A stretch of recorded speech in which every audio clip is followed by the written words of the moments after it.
আরে তুমি মন খারাপ কেন করছো? মাত্রই তো 3 মাসের ব্যাপার।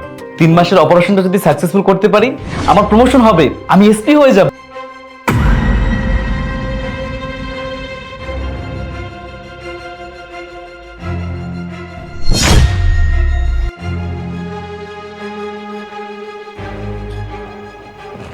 আমার বেডরুমে ক্যাপটা রেখে আসছি, তুমি একটু নিয়ে আসো না প্লিজ।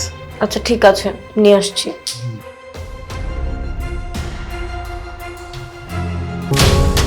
তোর সাহস তো কম না, তুই আমার স্ত্রীর নামে উল্টাপাল্টা কথা বলছিস। ভাইজান, আপনি যখন বাড়িতে থাকেন না, ম্যাডাম তো পরপুরুষ আইন না ব্যবসা করে। এই, ওর সাথে তো ওর আত্মীয় স্বজন ভাই ব্রাদার আসতে পারে, তুই না জেনে শুনে আমার বোন নামে উল্টাপাল্টা কথা কেন বলছিস? কি যে কন্যা ভাইজান, আত্মীয় স্বজনরা নিয়ে কেউ বেডরুমে ঘন্টার পর ঘন্টা সময় কাটায় নাকি? তাও আবার রুমের দরজা বন্ধ কইরা। কি? আমার বউ বেডরুমের লোক নিয়ে আসে? বুঝতে পেরেছি, হয়তো বাবা একটা ভুল করে ফেলেছে, কি আসক্ত হয়ে গেছে, কিন্তু তাই বলে তুই আমার ওয়াইফের নামে ব্যবসার অপবাদ দিচ্ছিস? কি কন্যা ভাইজান, যাওয়ার পথে আবার কোনো প্রেমিক প্রেমিকাকে কি টাহা দেয় নাকি? তারপর এতগুলো টাহা, আর এটা কোনো কেয়া নাকি? এটাকে কয় ব্যবসা। এই, তুই কি সব নিজের চোখে দেখেছিস? হ ভাইজান, আমি নিজে চোখে দেখছি, তাইলে শুনেন।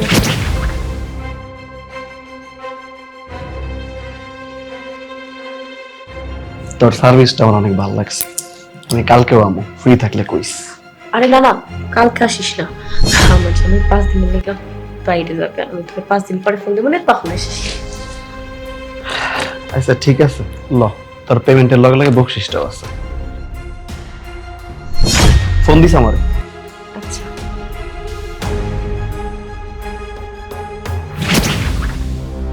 এই কথা যদি কি রে, তুই এখানে এখনো দাঁড়িয়ে দাঁড়িয়ে কি করছিস? রান্নাঘরে কত কাজ পড়ে আছে, যা।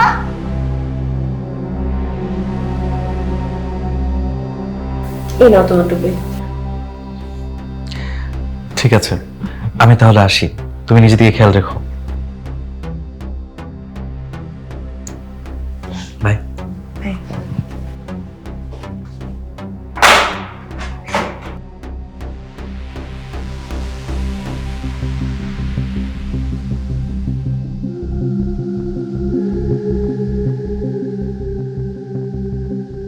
তুই না কইছিলি সেদিন কইরা অনেক মজা পাইছিস।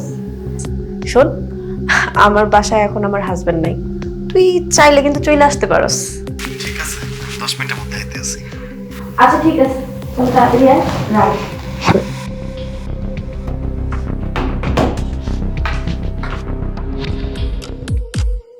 আচ্ছা, দরজাটা বন্ধ করে নিলে ভালো হতো না? আরে না না, কোনো দরকার নেই, আমার হাজবেন্ড তো বাসায় নেই, এখন কেউ আসার কোনো সম্ভাবনা নেই।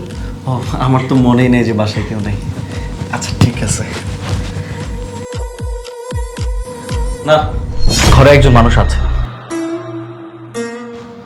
তুমি না বললা তোমার হাজবেন্ড বাসায়? আচ্ছা, কি ব্যাপার? তুমি টাকার জন্য ব্যবসা করছো? আরে তুমি এটা কিভাবে করলে? আমি বাসায় নাই আর তুমি তুমি ঘরের ভিতরে এসব করছো? আরে না না, তুমি বুঝতে পারছো না, আমি তোমাকে সব বুঝিয়ে বলছি, এমন কিছুই না, ও তো আমার ফ্রেন্ড হয়। চমৎকার, আমার সামনে বসে তুমি আমার সাথে মিথ্যা কথা বলছো। আমার বাসার কাজের লোক আমাকে সব কথাই বলেছে। আমি তো 3 মাসের জন্য অপারেশনে যাচ্ছিলাম, যদি অপারেশনটা সাকসেসফুল হতো আমি এসপি হয়ে যেতাম, আমার ক্যারিয়ারটা দাঁড়িয়ে যেত। আর যেখানে আমার ঘরের বই ঠিক নাই, সেখানে আমি আমার ক্যারিয়ারটা কি করব? তুমি তো ভালো করেই জানতে যে আমার পৃথিবী এক পাশে আর তুমি এক পাশে, আর তুমি জেনে শুনে আমাকে ঠকালে, তাই না? আরে কোন জিনিসটা কমতি আমি রেখেছিলাম বলো আমাকে? তোমার কি একটা বড় আমার মুখের দিকে তাকে মায়া লাগে নাই? আমার লজ্জা লাগছে তোমার সাথে কথা বলতে। আর তুই, তোকে আমি কি বলবো? দোষ তো তোর না, দোষ হচ্ছে আমার গুণধর বউর, যে টাকার জন্য দিনের পর দিন আমাকে ঠকিয়ে গেছে। যা আমার চোখের সামনে থেকে চলে যা। দেখো, আমার ভুল হয়ে গেছে, আমি টাকার লোভে পুরো অন্ধ হয়ে গেছিলাম, এই জন্য এরকম একটা জঘন্য পাপ কাজ করছিলাম, আমাকে এবারের মতো ক্ষমা করে দাও, আমি আর কখনো এমন কাজ করব না।